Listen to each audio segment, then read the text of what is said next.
रक्षिता का सामाजिक बहिष्कार तो मानो हो ही चुका था।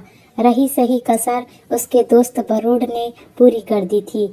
रक्षिता को ऐसा लग रहा था कि वह जैसे कोई सपना देख रही हो। 20 दिनों में उसकी जिंदगी तहस नहस हो चुकी थी। 20 दिनों पहले रक्षिता के पापा की हार्ट अटैक से मृत्यु हो चुकी थी। पापा की मौत के बाद भाई ने अपना असली रंग दिखा दिया। कहते हैं सफलता मिलने के बाद इंसान अपना असली रंग दिखाता है, लेकिन यहाँ तो दुख की घड़ी में भाई ने रक्षिता को अपना असली चेहरा दिखा दिया था। अब क्या किया जाए? माँ पहले ही इस दुनिया को अलविदा कह चुकी थी। दादी की भी 1 साल पहले मृत्यु हो गई थी। रक्षिता ने कभी सपने में भी नहीं सोचा था कि उसे ऐसे दिन भी देखने पड़ेंगे। रिश्तेदारों के सामने भाई ने हाथ नचाकर पुष्टि कर दी थी कि रक्षिता की वजह से ही पापा की मृत्यु हुई। बुआ जो उसे बहुत मानती थी, उसने भी साफ कह दिया था ऐसी लड़की से भी कोई नाता नहीं रखना चाहती। उसके भाई ने उसके साफ तौर पर कह दिया था अब घर वापस आने की जरूरत नहीं, तुम्हारी शादी पर खर्च करने की मेरी कोई मंशा नहीं है। उसने दिल्ली जाने का टिकट उसके हाथ में थमा दिया। कोई बात नहीं, कम से कम वरुण तो साथ देगा ही। अब जब समस्या आ ही गई है तो समाधान भी ढूंढना ही पड़ेगा। अपनी आंखें पोंछते हुए रक्षिता ने मन ही मन सोचा। दिल्ली आकर उसने दोबारा ऑफिस ज्वाइन कर लिया।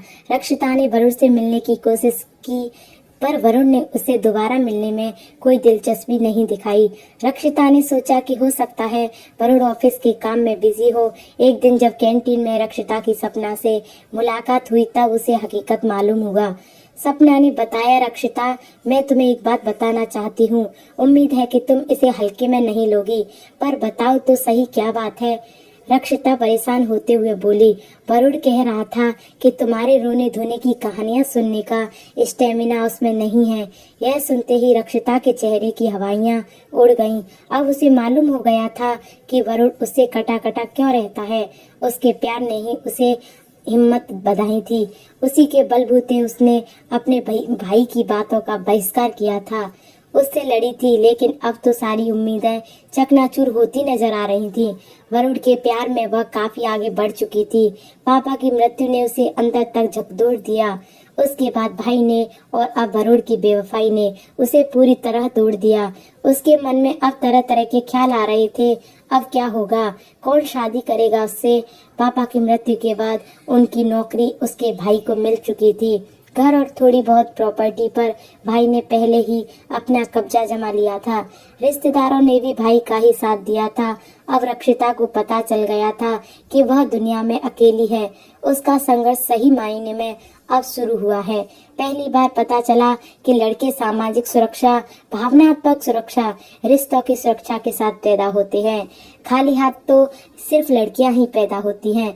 लोग रक्षिता को लेक्चर देते हैं कि तुम खुद सफल होकर दिखाओ ताकि वरुण तुम्हें छोड़ने के निर्णय को लेकर पछताए, पर वह किस किस को समझाए? ऐसा तो फिल्मों में ही संभव है, और रिश्तों की सुरक्षा के बिना वह क्या कर लेगी?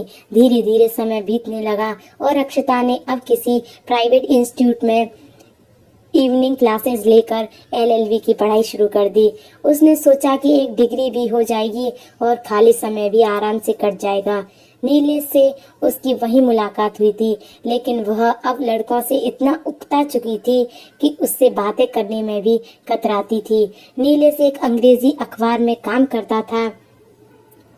एमबीए करने के बाद उसने एक दैनिक न्यूज़पेपर के विज्ञापन विभाग में नौकरी ज्वाइन की थी। अब एलएलबी की पढ़ाई रक्षिता के साथ कर रहा था। अब तक बेवकूफ बनी रक्षिता को इतनी समझ आ चुकी थी कि जिंदगी बिताने के लिए एक साथी की अहम जरूरत होती है, और इसके लिए जरूरी नहीं है कि उसे प्यार किया जाए। प्यार का दिखावा भी किया जा सकता है, लेकिन फिर से दिल लगा बैठी तो पता नहीं कितनी तकलीफ होगी। नीलेश ने उसका मेलजोल इस कदर बढ़ा कि धीरे धीरे बात शादी तक पहुंच गई। दिखावा ही सही, पर रक्षिता ने शादी करने में देरी नहीं की। नीलेश की मां ने भी खुले दिल से रक्षिता को स्वीकार किया। सबने प्रेम विवाह होने के बावजूद उसका खूब स्वागत किया था और भरपूर प्यार दिया था, पर रक्षिता ने मन की गांठें नहीं खोली। उसे लगता था कि एक बार भावनात्मक रूप से जुड़ गई तो काम से उसके व्यवहार के से ससुराल में सभी खुश थे। गलती से भी उसने कोई कटु शब्द नहीं बोला था। उसे गुस्सा आता ही नहीं था। बातचीत वह बहुत ज्यादा नहीं करती थी। जब भी कोई किसी की बुराई शुरू करता तो वह वहां से खिसक जाती थी। लेकिन उसकी आंखें उस दिन खुली जब नीलेश की माँ अपनी बहन को बता रही थी, बड़ा शौक था मुझे अपनी बहू में बेटी ढूंढने का। वह तो बिल्कुल मशीन है। आज तक मैं उसकी सास ही नहीं हूँ, माँ नहीं बन पाई।